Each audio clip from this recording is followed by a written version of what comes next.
Les deux grosses stratégies du FC Barcelone pour faire revenir Lionel Messi, le club catalan, a son plan pour un comeback de la Pulga. Bonsoir à vous, chers amis téléspectateurs d'Afrique Sport, et bienvenue dans votre journal du soir, le récapitulatif des informations sportives de la journée. Mais avant de débuter, abonnez-vous sur cette chaîne pour ne rien rater de l'actualité et n'oubliez pas d'activer la cloche de notification. Nous allons commencer ce tour de l'actualité d'ailleurs avec le Cameroun, la double confrontation face à la Namibie, comptant pour les 3e et 4e journées des éliminatoires de la CAN 2023. Rigobert Song qui enregistre un nouveau forfait dans sa tanière.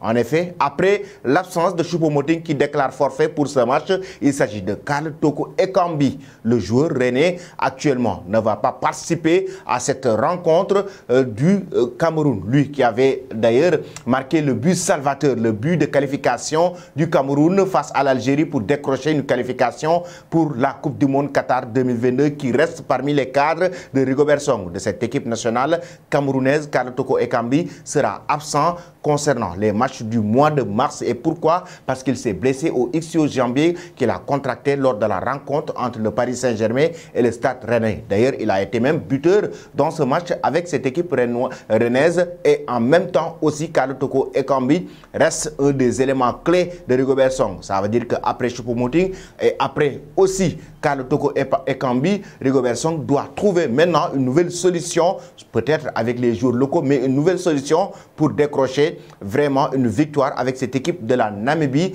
et pour essayer d'être très en avant par rapport à la qualification de la prochaine Coupe d'Afrique des Nations. Déjà en commentaire, chers amis, j'aimerais avoir vos avis concernant l'équipe nationale camerounaise et concernant aussi cette double confrontation face à la Namibie. Est-ce que le Cameroun va battre la Namibie, que ce soit le match aller et le match retour? Après cela, nous allons directement parler maintenant des éliminatoires de la CAN U23. On le sait, c'est au mois de mars la CAN U23 et on va demander la question qui va rejoindre le pays hôte, le Maroc, qui va organiser cette compétition, la compétition U23.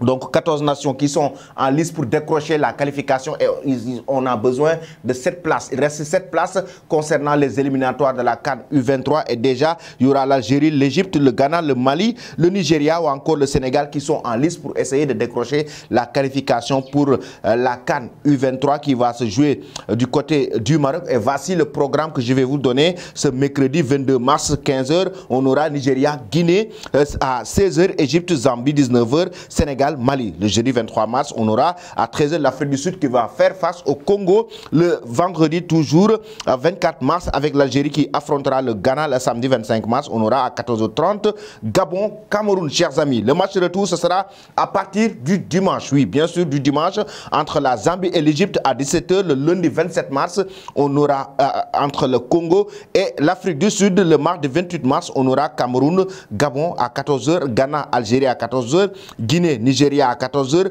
Mali, Sénégal à 14h et Soudan, Niger à 14h. Vous pouvez donner vos pronostics concernant ces rencontres, les éliminatoires de la CAN U23 qui vont se jouer au Maroc. Je rappelle bien, il y aura 7 places en lice concernant ces éliminatoires de la CAN U23, c'est-à-dire les équipes olympiques qui vont essayer de décrocher la qualification pour cette grande messe du football africain. Après cela, chers amis, nous allons passer à l'autre étape après les éliminatoires de la CAN U23. Il s'agit de Victor Osimhen pour parler de son avenir. L'attaquant nigérien actuellement, d'ailleurs, qui est très en forme. Victor Osimhen qui est actuellement le meilleur buteur du championnat italien. Actuellement, Victor Osimhen qui est très courtisé par les grands clubs. Déjà, il y a le Paris Saint-Germain qui aimerait se positionner. Il y a les clubs anglais qui aiment se positionner. On sait par rapport à son profil, Victor Osimhen reste un très grand attaquant, un très bon joueur qui a le profil d'un attaquant buteur, en même temps capable aussi d'éliminer des adversaires, en même temps un garçon qui a faim, qui a toujours envie de marquer des buts. Et par rapport à sa carrière, il y a Djedje Okocha, la légende du football nigérien, qui lui donne, comme vous l'avez vu, des conseils concernant son avenir. Je vais vous donner la citation de Djedje Okocha. Il dit « Il s'est bien déroulé. Il fait une très bonne saison. Je pense qu'il mérite les éloges qu'il reçoit. Mais l'idéal pour lui est de jouer en Premier League, comme il l'a dit clairement, a déclaré la légende du football sur BBC. chers amis, Didier Okocha qui recommande à Victor Osimhen d'aller évoluer du côté de la Premier League. Pourquoi? Parce qu'en Premier League, Victor Osimhen aura non seulement beaucoup plus de notoriété, il sera très suivi, mais en même temps, il a l'obligation ou bien même la possibilité de montrer au monde entier énormément son talent. Êtes-vous d'accord avec Didier Okocha? Victor Osimhen doit-il rejoindre la Premier League, rester en Série A, ou doit-il rejoindre même le championnat français avec le Paris Saint-Germain qui a envie de le recruter? Il faut rappeler aussi qu'il y a de cela quelques jours, Thierry Henry avait fait une sortie pour demander au Paris Saint-Germain de recruter Victor Osimhen. C'est l'attaquant qu'il faut au club de la capitale française. Êtes-vous d'accord avec ces options, chers amis? Premier League, Paris Saint-Germain ou Série A pour Victor Osimhen? Vos réponses en commentaire. Après cela, nous allons parler maintenant toujours de la Premier League avec une pause spéciale Ramadan. Qu'est-ce qu'une pause spéciale Ramadan? Du côté de la Premier League, ils ont décidé maintenant de donner aux joueurs musulmans durant le mois de Ramadan une petite partie de la rencontre, une petite pause de la rencontre pour pouvoir couper le jeûne. Ça veut dire que avant c'était une façon de fair play avec les équipes adverses qui permettaient aujourd'hui à des joueurs, par exemple, comme Mohamed Salah, on l'a vu dans le passé, ou Sadio Mané, ou Wesley Fofana dans le passé, qui ont eu vraiment le fair play des arbitres ou bien des joueurs adverses ou de leurs propres coéquipiers, de sortir de la balle et aller couper rapidement et continuer la rencontre. Maintenant, la Premier League qui instaure cela durant le mois de Ramadan, les joueurs musulmans auront droit à quelques minutes de pause pour pouvoir aller couper le jeûne et revenir dans la compétition, dans une rencontre. C'est juste quelque chose vraiment à saluer. J'aimerais avoir aussi vos avis par rapport à cela. Est-ce que ce que fait la Premier League, les autres championnats doivent le faire pour permettre aux joueurs musulmans de couper durant le mois de Ramadan, chers amis? Après cela, nous allons directement du côté de la France avec Didier Deschamps, avec cette grosse polémique, le brassard de capitaine qui crée énormément de polémiques entre Antoine Griezmann et Kylian Mbappé. Et finalement, Didier Deschamps qui donne son avis, qui brise le silence, qui donne des justificatifs par rapport aujourd'hui, par rapport au brassard de capitaine, par rapport à son choix. Pourquoi il a nommé Kylian Mbappé comme capitaine?